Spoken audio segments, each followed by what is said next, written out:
I didn't know this. I didn't know you went live with this whole thing. So that's keeping cool. it real, man. Yeah. Wow. Well, usually what I would do is I wouldn't bombard somebody, like surprise them. But it's always weird doing the transition from, hey man, how's it going? And you get in the house early, start podcast, and then everything shifts from.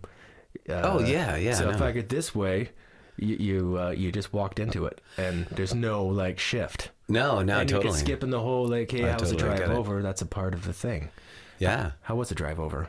It was good. It was a little treacherous. Is it long? Do you find it long? 'Cause people do. Not really. I've Dude, had complaints. no, man.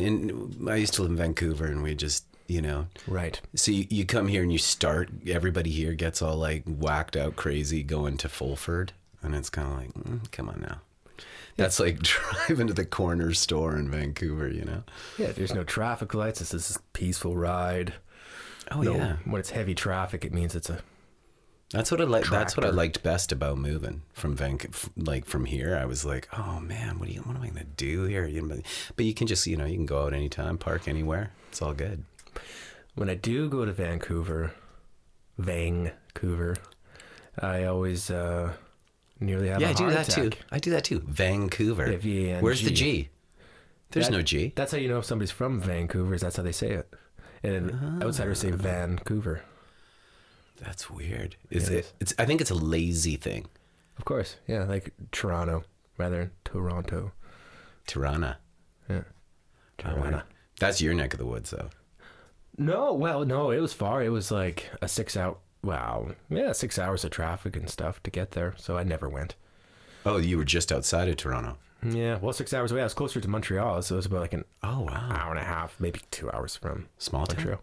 Very small. Yeah, it was like Farm boy? Well, I don't know what we were doing. I got this picture. I'm picturing you like baling hay and like, overalls and. Well, there might be a little bit of truth to that because I was surrounded by farms. It was like farm, my house, farm, some other guy's house. I don't know what we were doing there because my parents are from Quebec. I was born in Quebec. And then whenever they were a very young family, they said, let's buy an old house in Farmtown, Ontario, and we'll commute to Montreal every day. So my dad commuted for 2 hours to work every day to Montreal. But with no farm or no he just sort liked of... the old farmhouse. He was into that. Oh, yeah. So he just kind of fixed it up and I guess they just gravitated to this little town. It was like a little village thing. And were they like traveling Wilburys? No. Delirious nomads? Well, you're kind of like... No, nothing like that. No, but my dad would wake up, like it was dairy farmers. And then dairy farmers look at my dad and say, man, that dude wakes up early. Dairy farmers, and they wake up early, and they say, this guy wakes up early because he had to tattoo to get to work on time in Montreal, 2 hours away. He like leaves to like farm town, 2 hours away to go to the big city. That's when you really like farm living. Yeah, like when or that you really area, don't. Yeah. I don't know. That's like a part-time job, though, 2 hours there, 2 hours back. Yeah. I couldn't, yeah. No. Wouldn't be a part of my gig. No, me neither. Never complained once, though. He's not a complainer, Dad, but he... To you, though. Yeah, he probably complained to others. Yeah, exactly. Maybe. To his wife or something like that. You know what I mean? I try not to complain about my job and stuff to your kids, like to my kid. I try not to do that. And they don't care. Like they're the worst. It's not that I don't know. I think compassion is something that comes along the way. They really don't care. Like I'll tell her, yeah, today I had this client like that, and glazed out, like full on glaze comes over their eyes, like immediately. And then I'm just like, yeah. Yeah, this is not cathartic for me, and you're totally bored. I see this relationship as all about you. You are a 4-year-old child. Hard life lessons learned. I thought I was going to have this little mini adult that could go, oh yeah, well don't worry, console me, something like that. No, nothing. Totally one-sided. Cares not. It's all about her.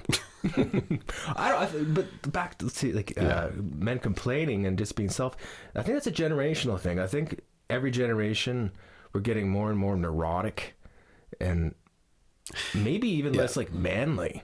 Oh yeah. Like I think every there was a stoic nature to our design, or just to how people were doing it. That you don't really go on complaining about what you do, because you like it. Sure, it's tough and it's you can take it.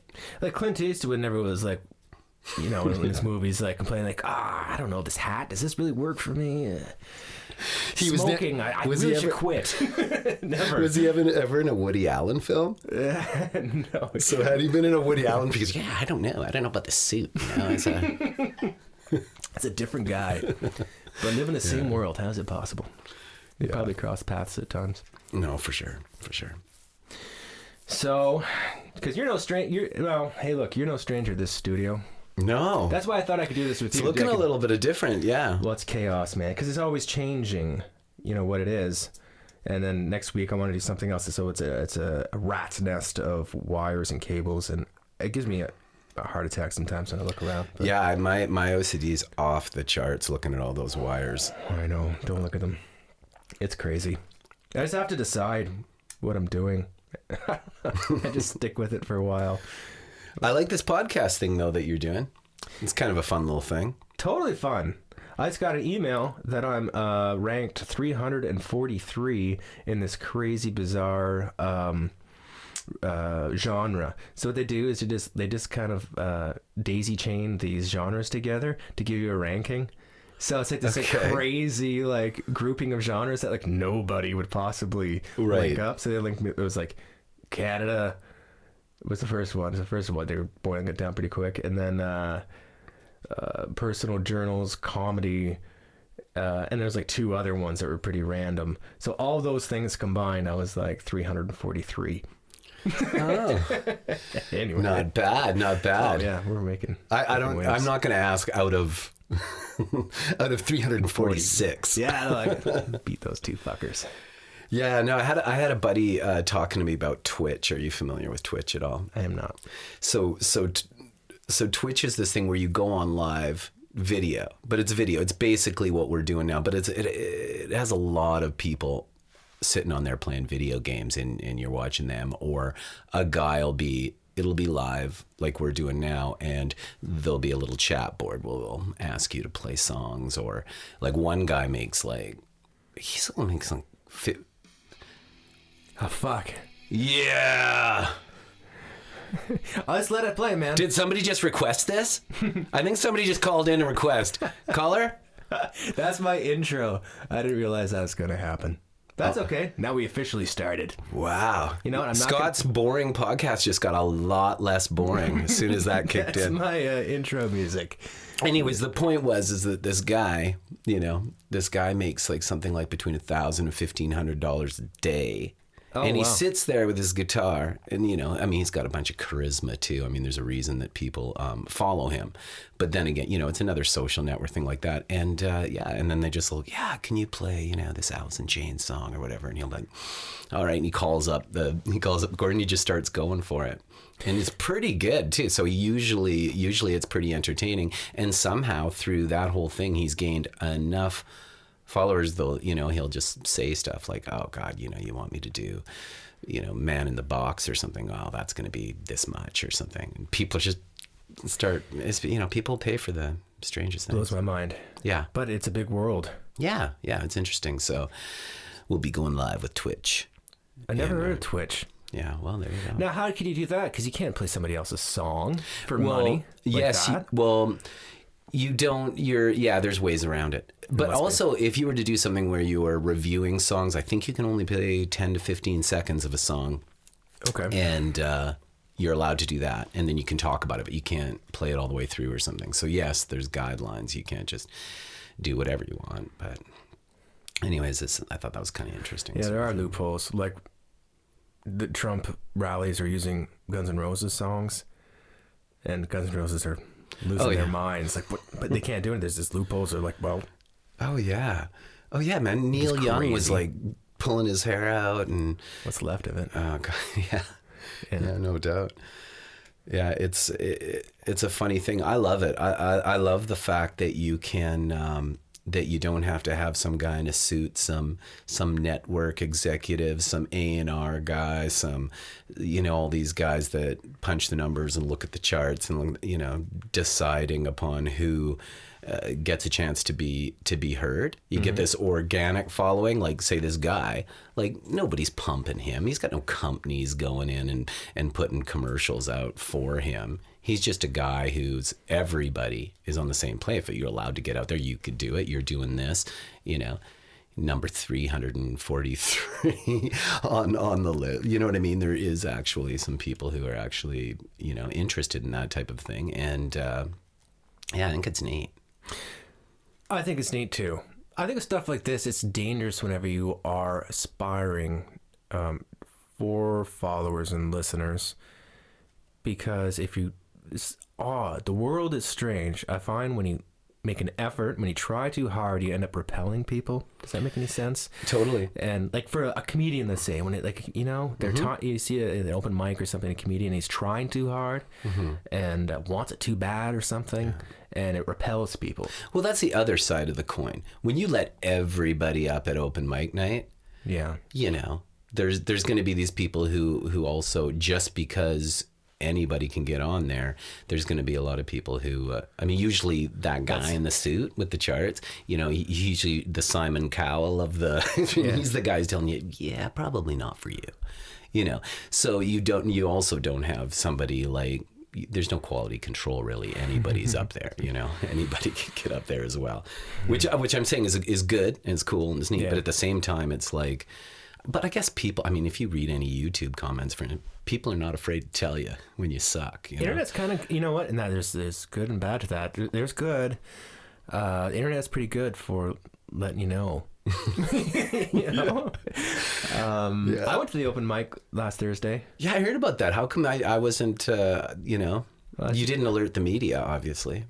Yeah, I just went in and out. It didn't go great, but I just thought I should do that. So it didn't go great by Scott's standards, or what would you say about it? Well, it's funny. I kind of go to a weird place. Like, I get nervous, and I have a weird setup right now where I play the backing tracks.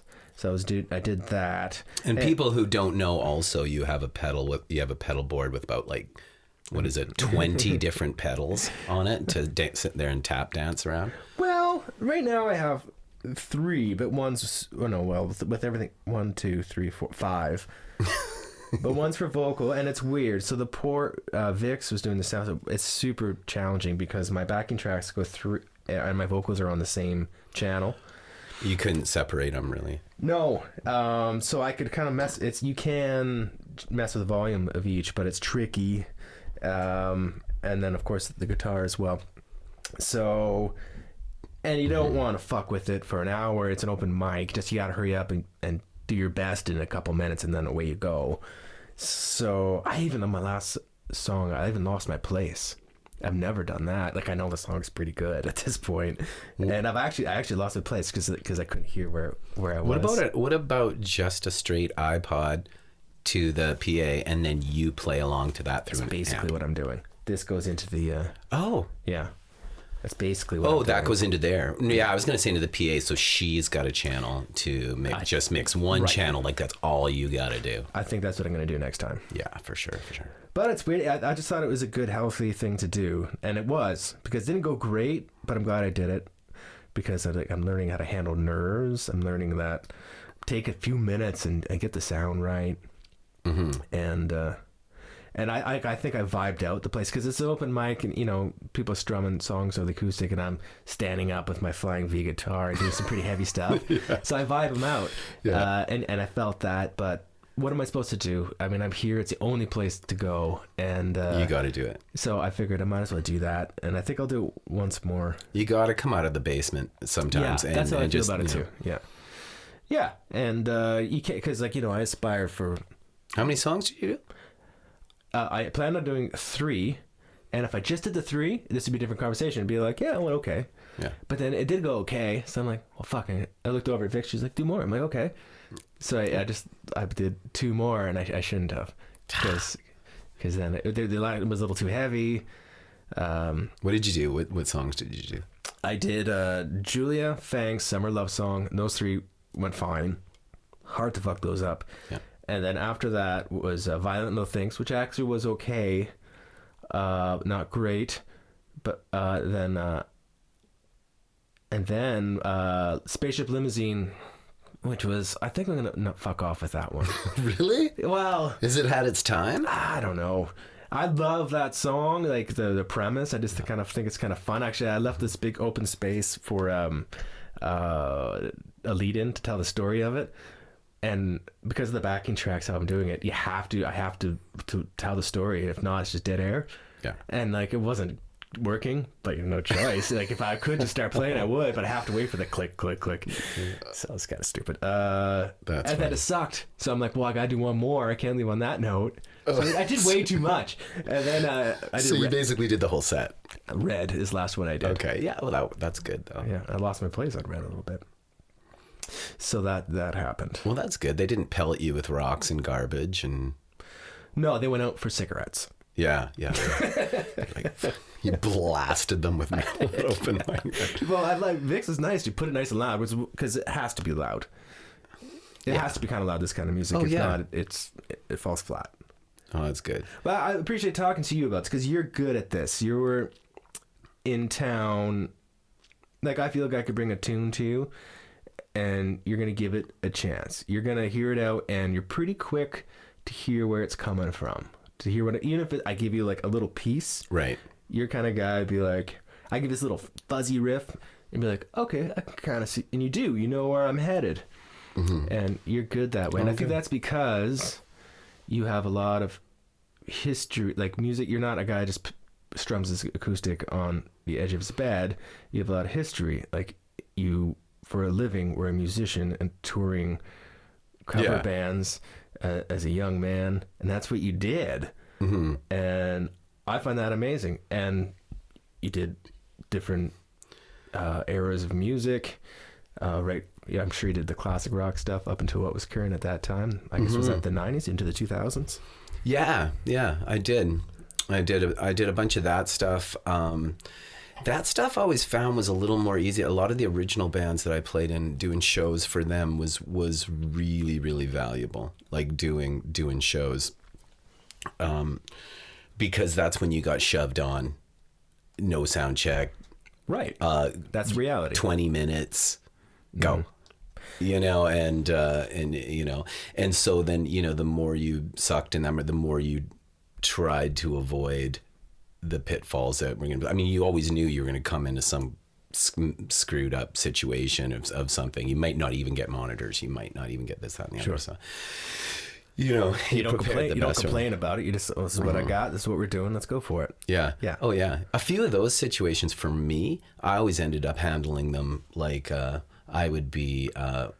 For the first little while, I was absolutely devastated. And then I became like, I don't want to be devastated anymore. Like, this is too much fun. Like, this is what I love doing. I need to do this. So I got it to us, but then I got it to a place where I could get, like, from the first song, I could get, like, the jitters away and where you need to be. Well, fuck everything. Right. And I'm not going to let everything else ruin my time. I only got 20 minutes to do it. You know, you rehearse for like, you're sweating it out and jam things, arguing with your bandmates over parts. You're doing all this stuff. And then you're going to get up and have a shitty time.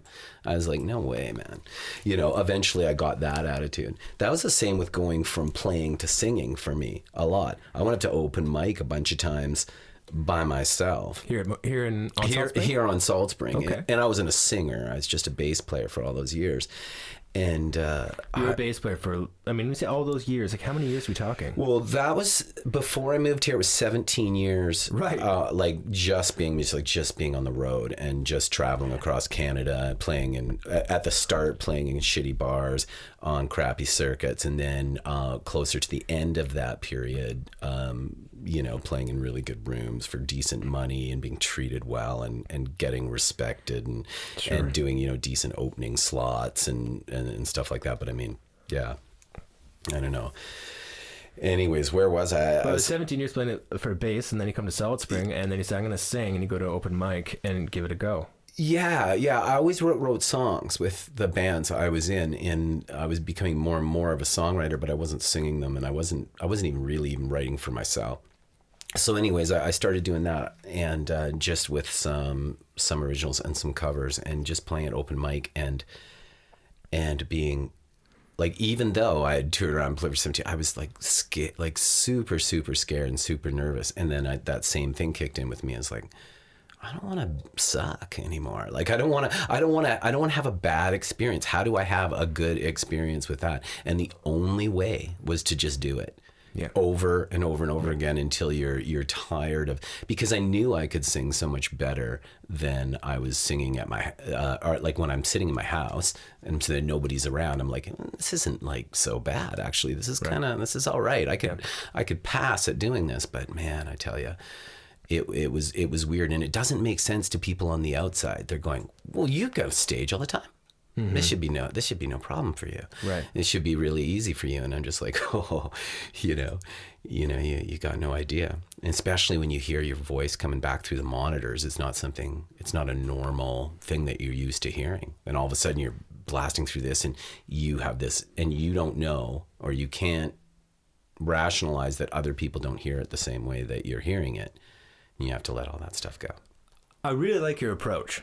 How I think that's really sound advice that could help a lot of people. It's simple, but it's a pretty awesome premise, and that's, I don't want to have a bad time. Yeah. It's basically it. Like, I don't want to have those bad feelings. I don't want to, and you can't have one bad show, one bad experience open mic. You have to keep at it and be like, well, I just don't want to have that bad experience I had last week. Yeah. And, well, yeah, but you also got to allow yourself to suck. Like you'd have these ideas like, oh yeah, this is going to be good at open mic. Yeah, don't do that. Just go, I got to go do this at open mic. And then once you get to where you're doing it just as good as you do it in your own bedroom or when nobody else is around, just when you get to that point, then start thinking, hey, maybe this will be good. You know what I mean? There's that expectation thing out of it. Yeah. That puts a blanket on you that you have to all of a sudden, you have to swim through. You have to get past that. And that's no good to have on you when you get up there. Just try and have fun, Don't worry about how good it is. Totally. Because you can't, as soon as you start worrying, that's the little worm that starts getting bigger and bigger in your brain. I got to the part where I like just stop halfway through a song and then start another one because my mind was going, everybody hates you, thinks you suck and you're hideous. That worm got in deep and fucked with something important. Yeah, man. Yeah, man. No, and that's what I would try to instill people when I was running open mic.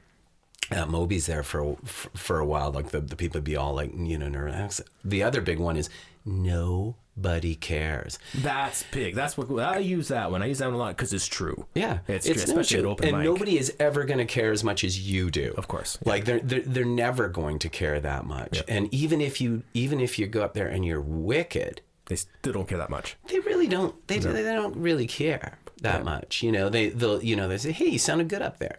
And it's funny. It's the same thing. One person gives you a little cookie like that, it can change your day.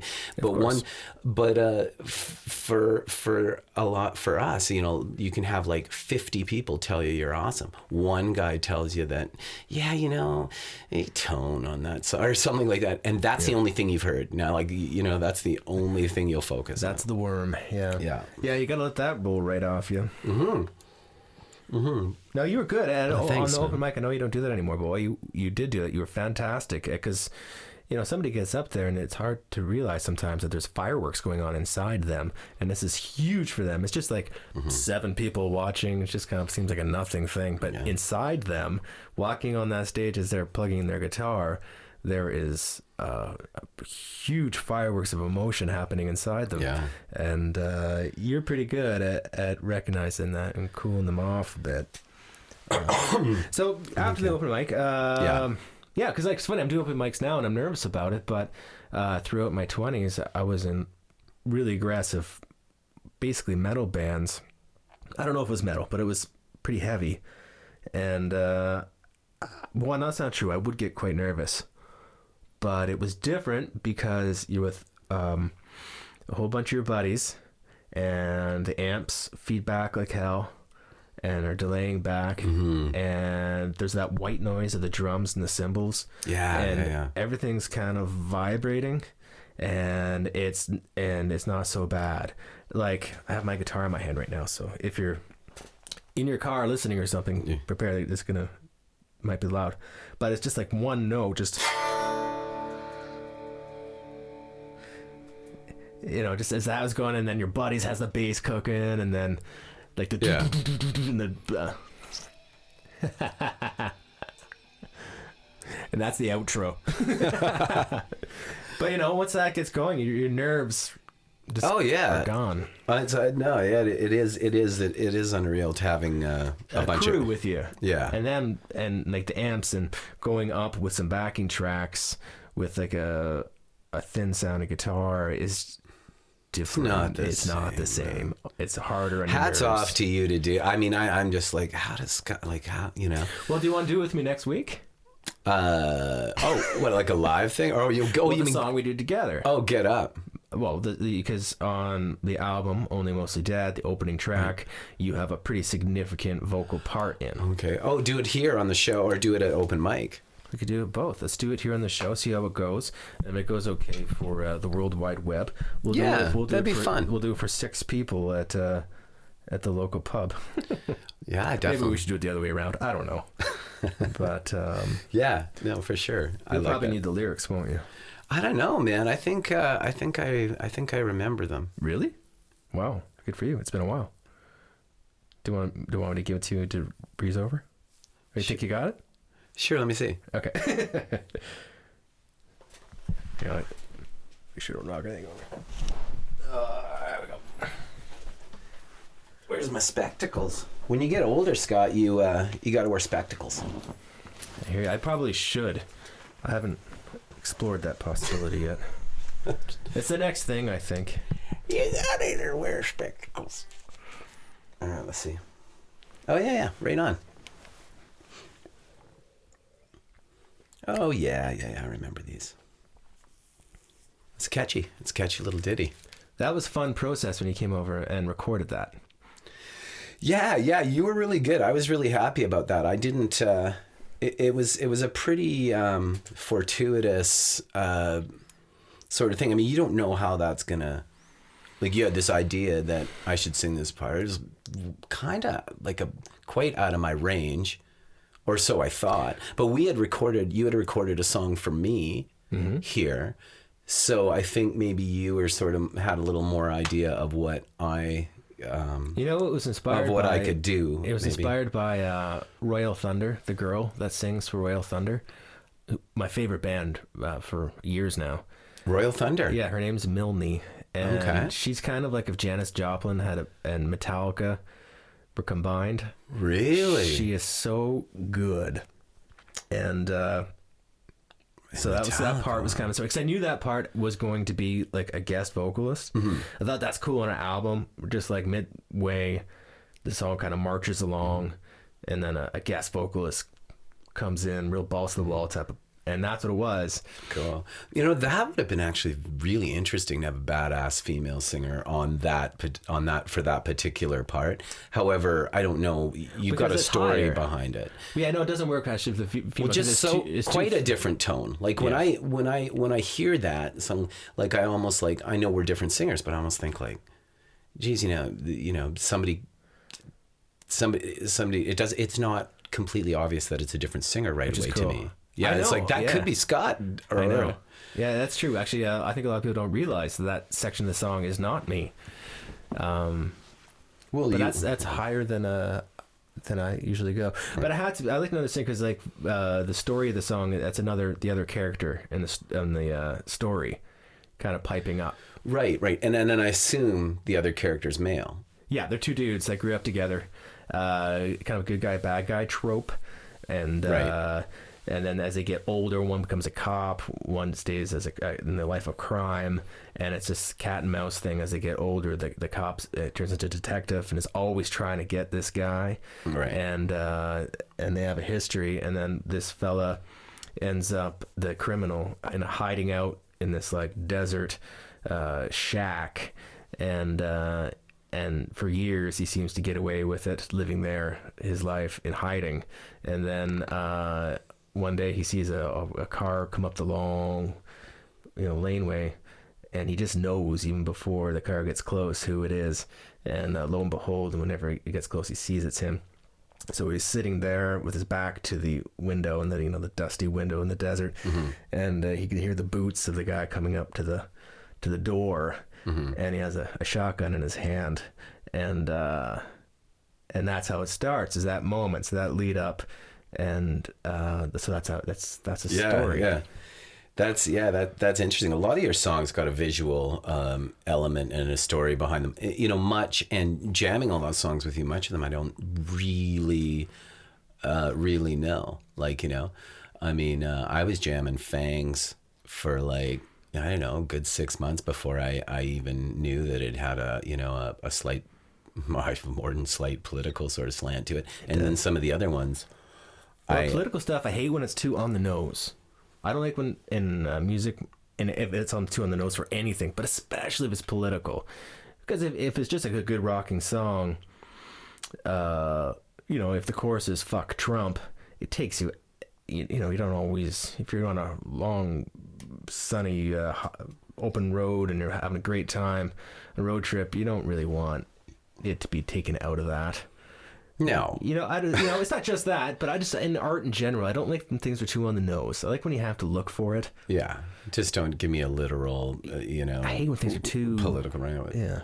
Well, I don't know. Unless you're Rage Against the Machine, there's a good argument there. Somehow they manage, you could just listen to that stuff and not even, and not even care. Just have like a huge apathy, but just be like, this was the best in the middle of summer on a hot day at the beach. You could be just sitting there, sitting there listening to right. these. They get away with that. Yeah, somehow. Right.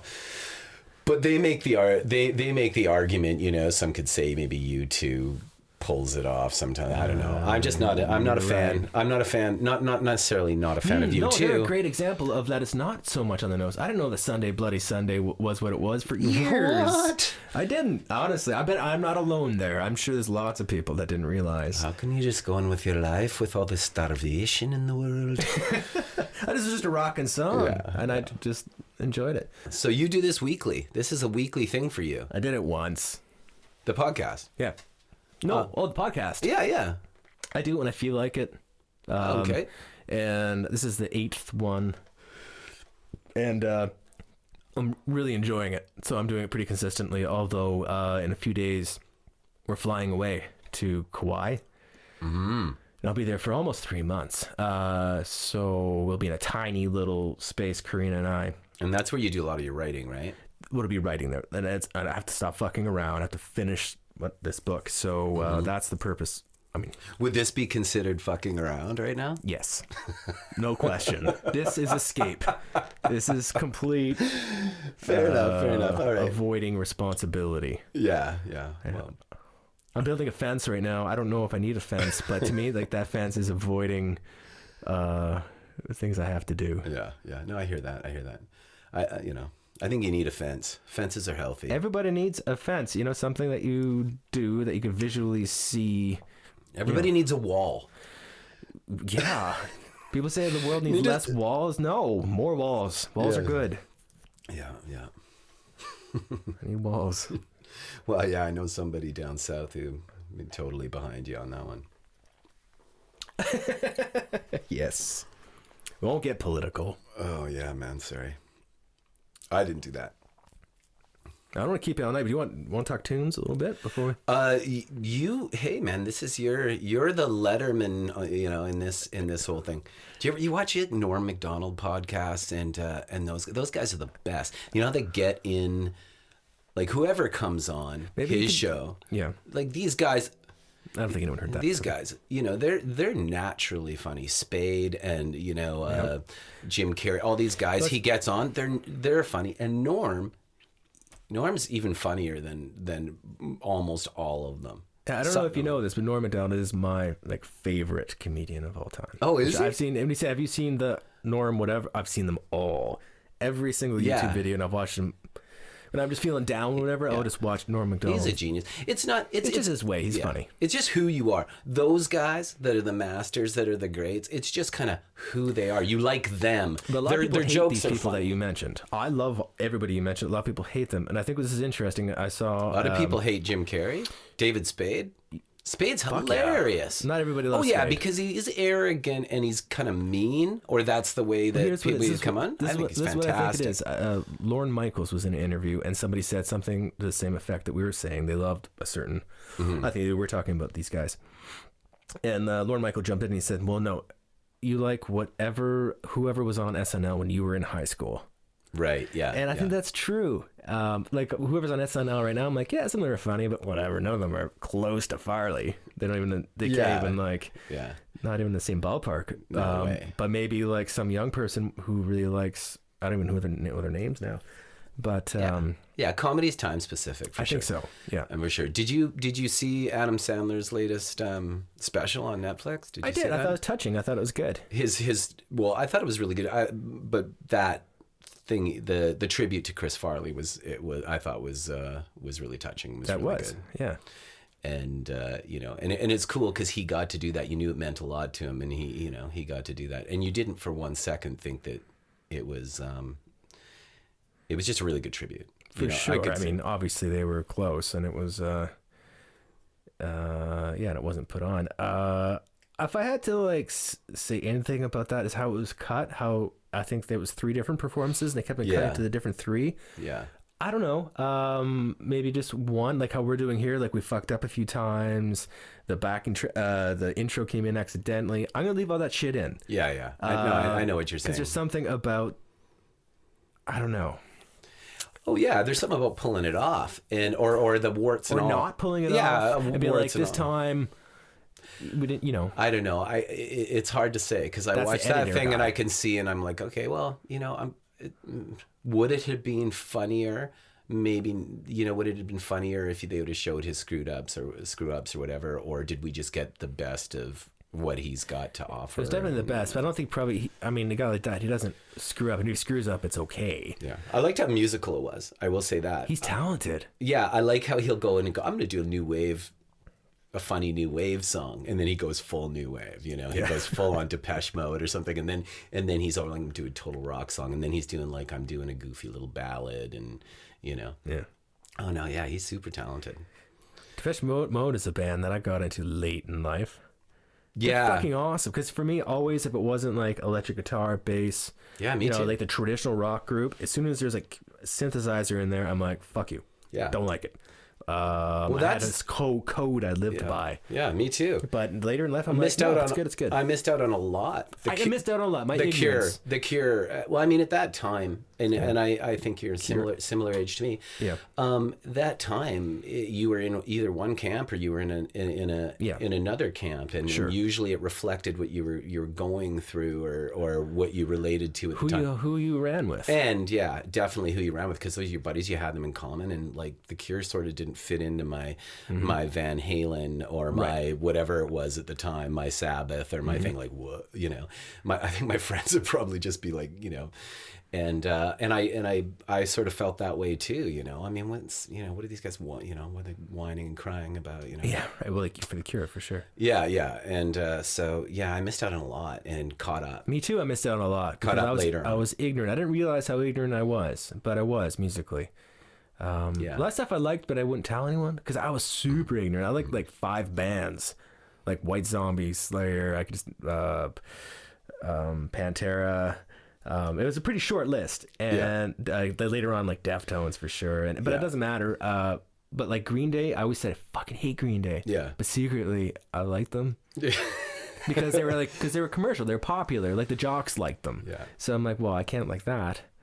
Yeah, it's super weird. I see a lot of there's a lot more variety and a lot of things different nowadays. Internet's opened up a whole new sort of thing. Yeah. You see kids listening to Iron Maiden and stuff, and wearing like Judas Priest bags, like listening to actual time specific metal, or even worse, like I shouldn't say worse, I like Judas Priest and Maiden still. I think they hold up to the metal. I think they're still relevant in that genre, but when I look back at like a lot of the LA rock, the hair metal and stuff like that, that's an oversaturated scene with a lot of bad, some good, but like a lot of bad. The bad is just so bad. So, but what I don't, like, I mean, I see a lot of kids going back and listening to a lot of that hair metal stuff, and they'll listen to Hair Nation, like whole radio stations, devoted to that stuff.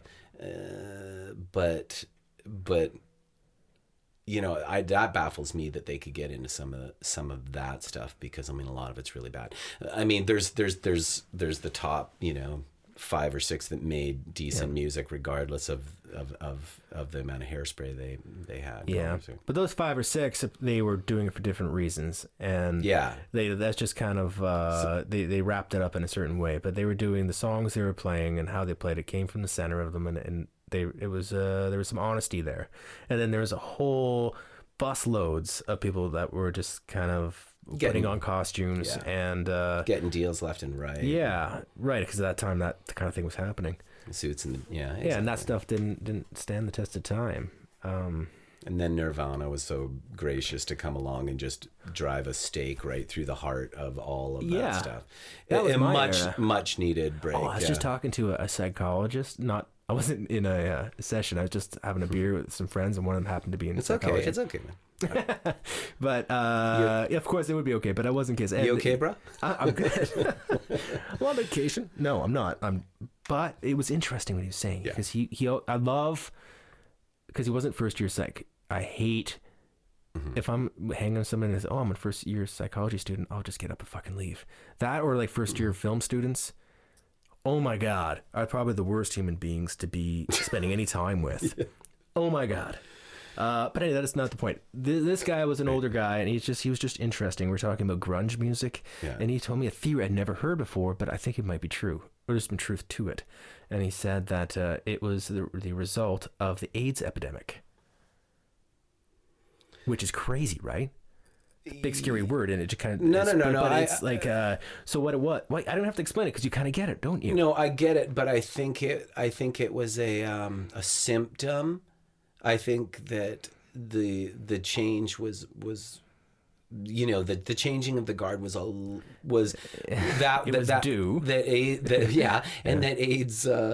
AIDS stopped everybody from being incredibly promiscuous and also like oversexed, and which was like the hair metal thing. It was incredibly debaucherous. Grunge, I never looked at grunge that way, and he said that. I'm like, you're right. It is completely sexless. There is zero. There's no music in history, I think, that had less sexiness to it. Yeah. I don't know what a better word to use is, but you know what I mean. And I do. I know exactly. And it's true. I never thought of that before until he said it. I'm like, oh my God. That is zero. Like the point, and look how they dress. They're making huge efforts to be as unappealing as possible. Mm-hmm. And I don't know. I think he was onto something. I think timing wise, there's a lot to his argument. Because it was timed right then. Definitely. Of that. I watched a movie. I don't want to get too heavy with the whole AIDS thing, because I agree with the grunge thing, but I just remember watching this excellent movie called "And the Band Played On." Have you heard of that? I have not. And it's all about, it's old too. Matthew Modine is in the movie, and as one of the main stars when he was like a bigger star. But anyways, it chronicles the beginning of the AIDS epidemic from a political standpoint, and how they could have stopped it. And they knew the government, and they knew about it. I mean, it might be a little conspiratorial, but they knew about it. They could have stopped it, and they authorized a whole bunch of by trying to put it like sweep it under the carpet, they actually caused they didn't stop, and they also put it on like Get Easy. But anyways, I don't know, man. That guy's theory, though. Right? I'm just saying, watch that movie if you get a chance. I will. I love me a good conspiracy theory, and that sounds like a good one. I've heard that kind of thing before. Yeah, and I don't know that it's as much conspiracy as just kind of like a true story. Like they didn't know what to do with it, and they tried to. They thought they got conned into believing it was. Don't worry about it as much because it's only gays who are getting it. You know what I mean? Coming from an Christian political slant on an angle of it, like in Africa, which is really dark. Well, no, in America, so not gays in Africa and Africa, yeah, exactly. So, anyways, it's kind of heavy, but super duper heavy. I think there might be truth that I don't know. I love conspiracy theories.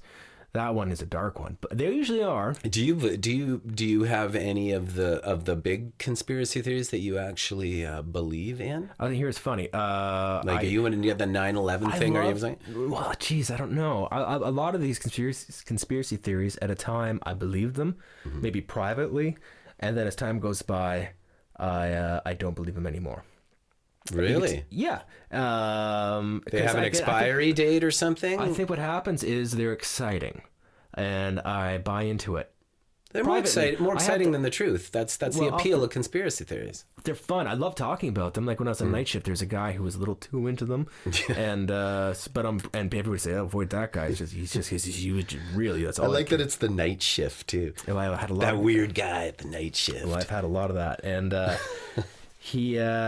would sit next to him every night. I'm like, "What do you got tonight, man?" And he would and I loved it. It was like entertainment to me. I thought it was good fun.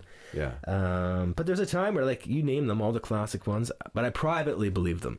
They had the good sense to not go around saying, "Oh, the moon landing's bullshit." Well, you're just smart enough to know that it's that people are gonna think you're the weird night shift guy. You don't want to be exactly. That's what it is. Yeah. For the time, I was the weird night shift guy, secretly deep inside me, but I kept that guy quiet. Yeah. And that he went away, and here we are. Yeah. No. But I love me a good conspiracy theory. I haven't heard a good one in a long fucking time. Have you? I haven't. Whatever happened to good conspiracy theories? Now it's just like nothing's a conspiracy theory. It's just like, yep, no, that's the truth. Like all the I got only one that I'm hook, line, and sinker believing that that Stephen Avery was framed. Stephen Avery and Brendan Dassey were framed. That in Making a Murderer, that Netflix documentary series. That the state and the police all conspired to put him in jail because they were looking at having to pay him $36 million for convicting him for 18 years before that. I'm fully into that conspiracy, which a lot of people think you got to be crazy to think that. But I bought in. I'm a believer. Well, that's a big one. I've actually never watched that, but I've heard many conversations and debates about that. Mm-hmm. Yeah, that's a popular one. Yeah. Well, I don't know. I think it's probably true what you're saying. Watch it. Because I'm not so naive to think that that can't happen. In fact, I think it's pretty important to be an okay person. You don't have to be great, but I think it's important to be an okay person and not be careful who you fuck with. Because I think terrible, like I think there are bad people out there, and I think there are bad.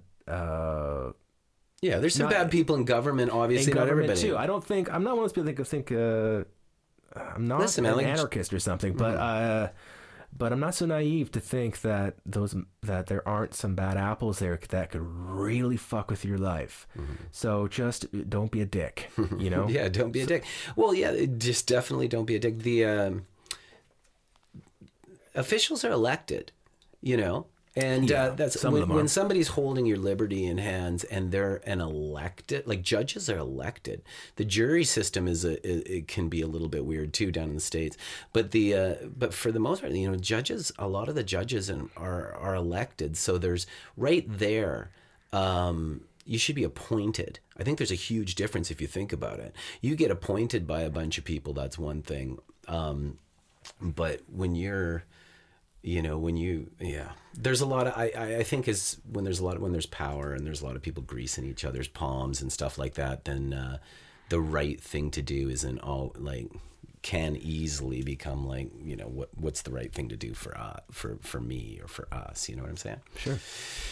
Yeah.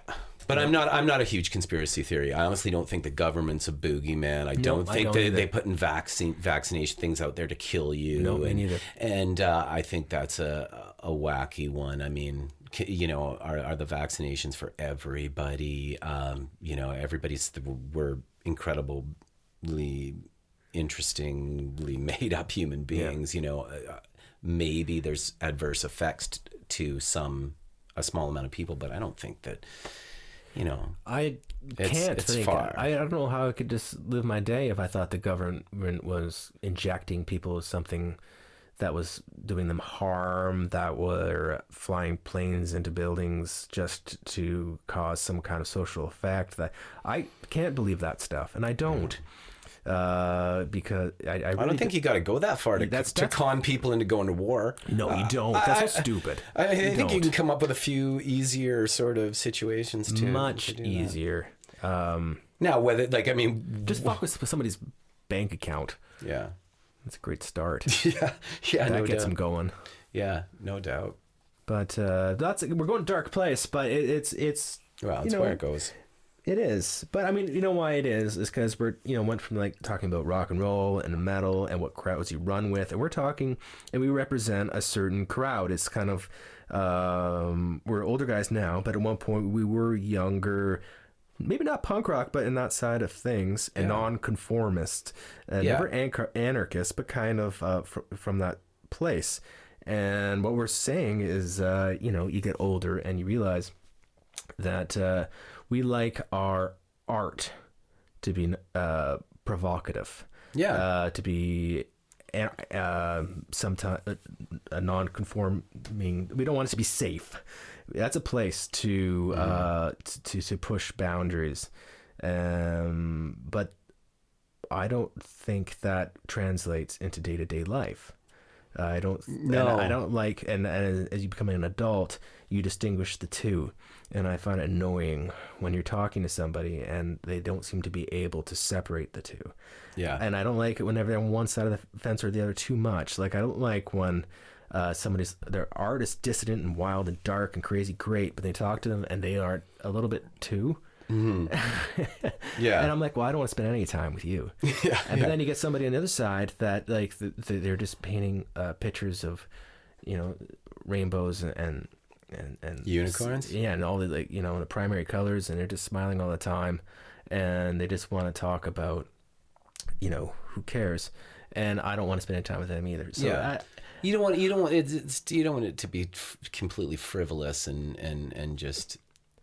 I like to separate art and life, and I don't think it's right or wrong, but that's what I like to do. And what happens is it gives you a huge freedom if you're writing a song, or you're writing a book, or you're making a painting. It's a huge freedom when you say, I could do anything I fucking want. Right. It doesn't represent me, man. Yeah. This is a entity all on its own. Yeah. So you could hate it. Yeah. But you're not hating me. Yeah. Yeah, exactly. No, are you allowed to do that? That's really cool. Yes, you are allowed to do that. Of course you're allowed to do that.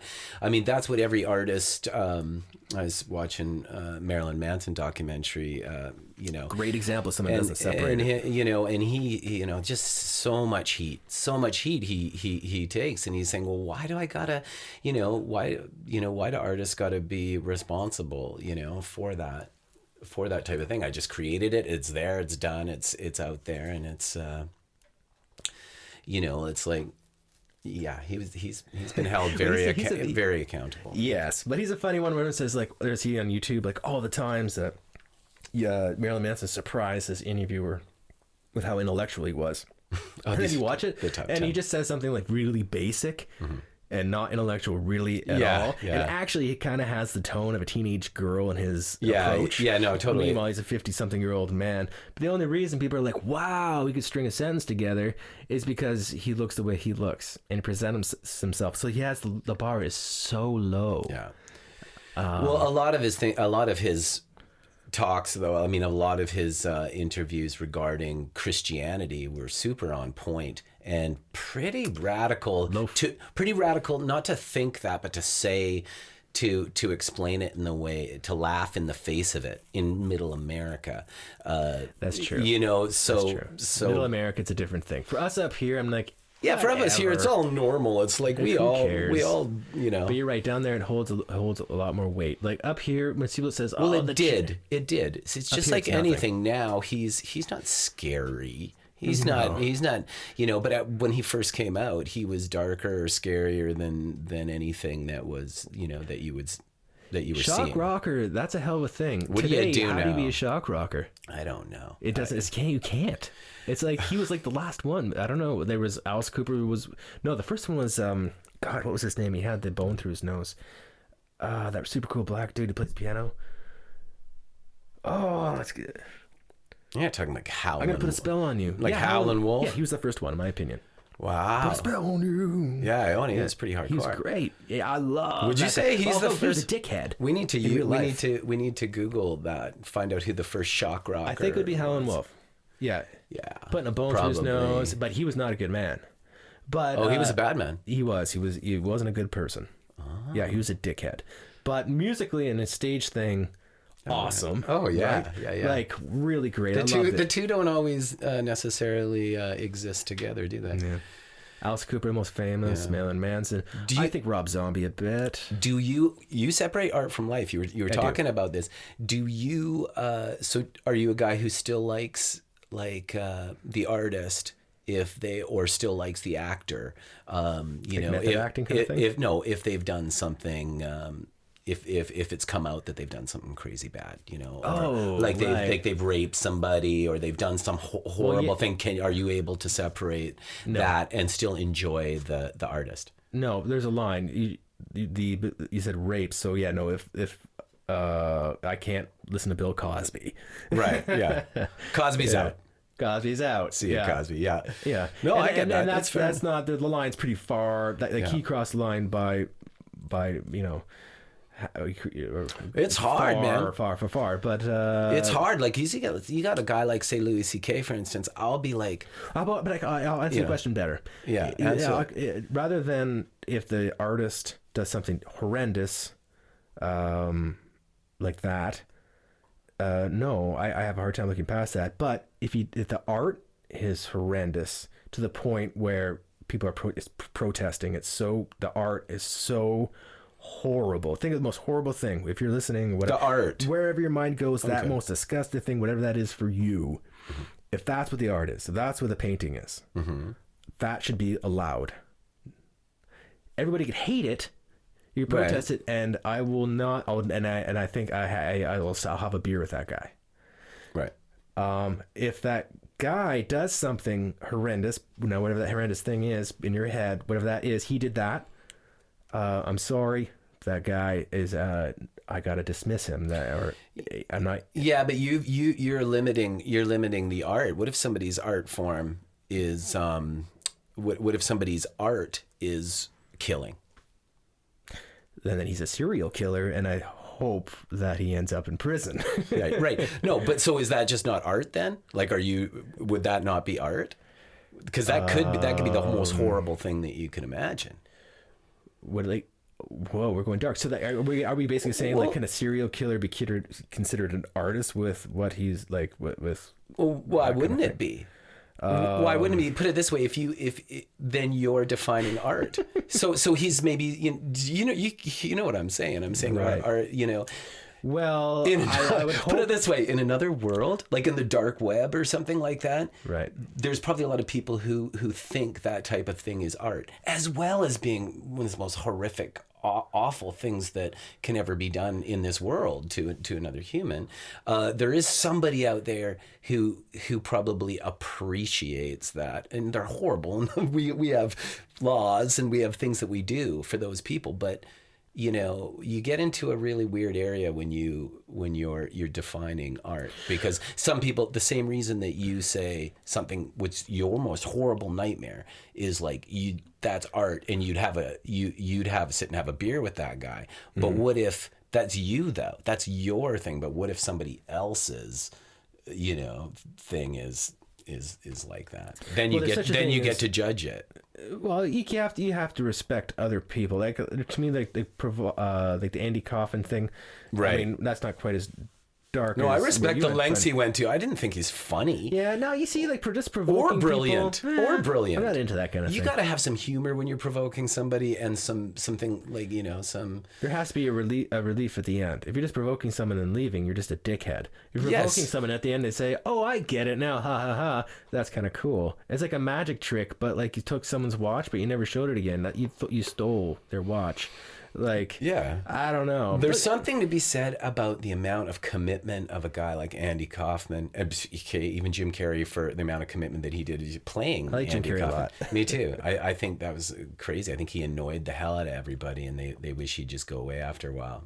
You know, when he became that role, like, I don't know if you saw that documentary with him. He seemed like a dickhead in that to me. Yeah, he seemed like and that's what Andy Kaufman, because his things weren't necessarily funny. Sometimes they were cruel, sometimes they were mean, and he didn't care who gets hurt in the whole joke or who he's fooling or any of that. So it did seem kind of, that's not my cup of tea, but I still got to go, I still got to admire the commitment that you know. Can you imagine just turning your life over to a complete and, prank and living your life like that for years? It'd be crazy. Right. Yeah, you're getting to an aspect or a genre of art which is not a painting or something. It's the person. Yeah. And like presenting a situation. That's getting into an area that I don't feel it. I don't know if I have an opinion there, because I don't feel it. Like I see stuff like that, and I'm like, I don't know, man. I don't feel it. I don't know. I guess like I understand it well enough, but the creative part of it, I don't know. But I don't think it shouldn't happen. I don't think that, I'm not one of those people, but I don't feel it, man. Like, what was the... I don't dig it at all. I don't know. What's the guy in that played Johnny Cash, Joaquin Phoenix? Yeah. When he did that kind of thing? When he grew the beard? I know. I found myself... I was watching, I was like, I'm not feeling it, man. I don't like it. I know I'm not supposed to like it. I found myself going, joke, but I don't know. Maybe you're just a dick. Yeah. I found myself going, come on, man. Like, come on. Can we just like some LA asshole that took too much blow with a buddy and he came up with this idea? Yeah. And now you're just way too deep. Yeah, you're way too deep. Up. And you think that you're going to get a little more respected, like he's like, Sure. Like, he fucked up. He fucked up. I mean, but I think we might have been witnessing a rock bottom drug thing. Yeah, where somebody this is a cool idea. Yeah, do you think, man? Yeah. No. I've had I mean, on drugs I've had some really what I thought were really just like your rock bottom wasn't on Letterman. No, God no. No, and that's that's really fortunate. Yeah. I never hit rock bottom. I'm not a badass like that. I'm just saying that I think that I've thought that I've come up with the world's most genius ideas when I've been on drugs, and only to, find out, the next day that, they were absurd and not funny and not genius at all. So yeah, I don't have a rock bottom story. I don't have any good stories. Someone has just a million stories within. Then I'm not a stories guy. I mean, I've got stories, but I don't. Some people, they tell stories, and they always. I love those guys. And the way they tell them, it's always like they did something, and then the big moment is whenever they put that person in their place. Yeah, they said this, and then boom. The whole story has an arc, and the peak of the arc is whenever they put that person in their place. Well, yeah, this wouldn't be called, Scott's Boring Podcast if you were stories guy. Yeah, I know. It'd be Scott's wild, crazy stories, and it's not. It's just Scott's boring life. Yeah, no, but that's good though. I like that. It's kind of like all uphill from there. Yeah, the pressure's off. Yeah, the pressure's off. We set the bar low. I think that's important though in life. Set the bar low. Oh yeah, just the basics is what you want, and then beyond that, expectations. A few laughs after that, and oh yeah, no, for sure, it. Dude. Fuck. Thanks for coming. Hey, happy to be here. I feel like I like that we're a little tangential. I thought it went Is that a word? It is now. All right, man. I'll see you tomorrow at the open mic.